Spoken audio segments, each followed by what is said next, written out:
Hello everyone and welcome back to another exciting episode on our Erasmus journey. My name is Bukola. I am an Erasmus Mundus Scholar and I have here with me Darrell James, who is also an Erasmus Mundus Scholar, and we are both studying the European Joint Masters in Social Work with Children and Youth. And in this video, we're going to take you all through step-by-step guide on how to apply for the Erasmus Mundus Scholarship Program in European Joint Masters in Social Work with Children and Youth. So if this is something you are interested in, keep watching. you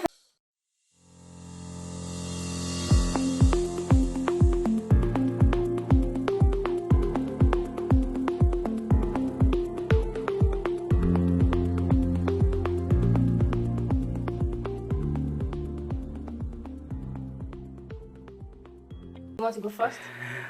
Okay, maybe I can go first. So you go first and I read it for you. Okay. Let's see what you have. Yes. Okay, I like this question. So What? it says, what is the requirement for reference letter? Oh, for the reference letter. Yes. Okay, I mean, I would just like to share what was my experience as I was able to submit this specific requirement. So during that time, we were asked at least 3 people that will be our reference persons.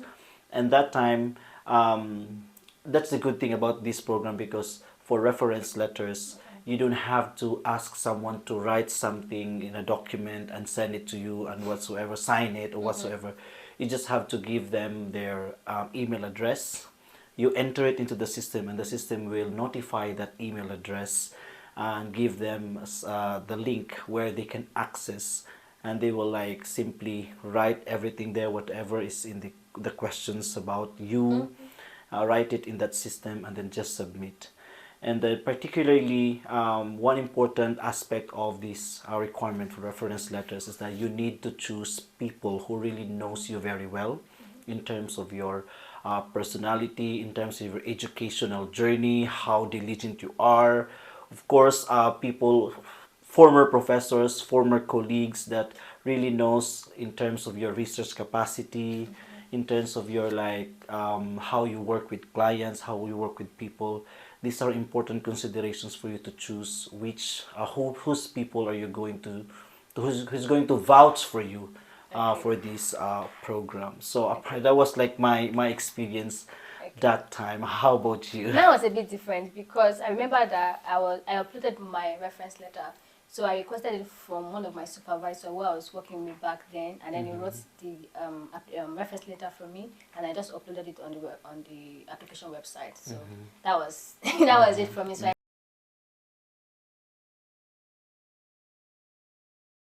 this question talks about English language requirements. For most Erasmus Mundus application, you'll be requested to have a proof of English language certification, whether the IELTS, the TOEFL, and the rest. For me, I used my IELTS during my application. But I know that there are some people who also use what we call the mode of instruction in English. That is a proof that your bachelor's degree was conducted in English language, which can be requested from your university. But before you do this, make sure you clarify with the admission board if it is okay for you to upload this document instead. And so that's it for the English language requirements.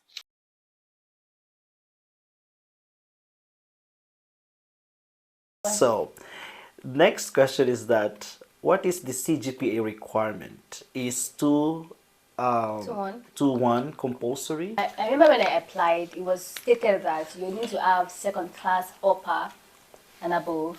That is the 2:1 CGPA. So in my case, I had it 2:1 CGPA, and when I applied. However, I've had stories of people who applied with 2:2 and who got the scholarship too. So I think it's just one of the requirements because there's usually a composite score at the end of each application. So they're going to grade your academic achievements, your professional background, and all of those things. They all come with different marks. So if the higher the GP, the better your chances are. Better of chances. Yes. I mean, it's important for them to know that this is a very competitive scholarship program. So yeah, that's what Bukola is saying. The higher your CGPA gives you an edge in the application process. So yeah. Yeah, but don't be scared at the same time. Yeah, see you later.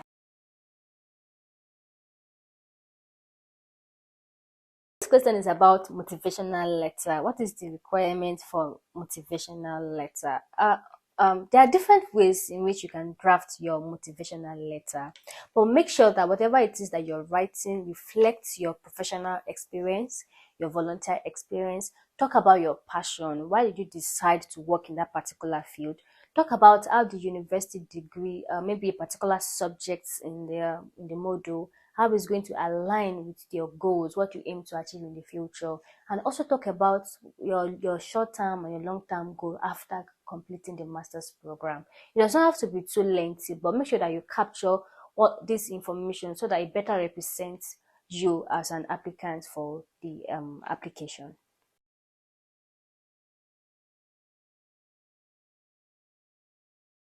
Okay, I think I'm going to choose the green one. Let's see what you have.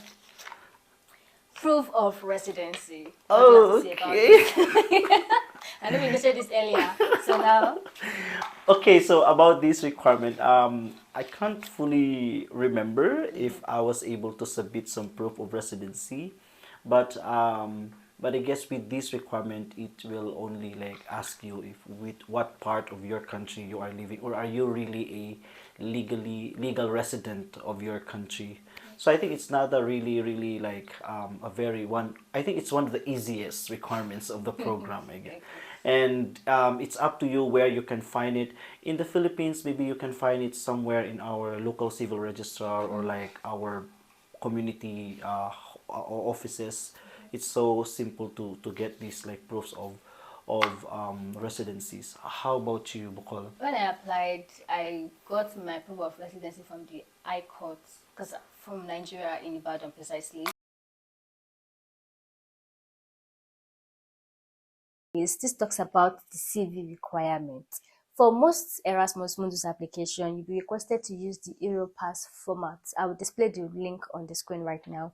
But last year, those who applied for the SWOT program were just requested to input their details on the website directly without having to use the EUROPASS document.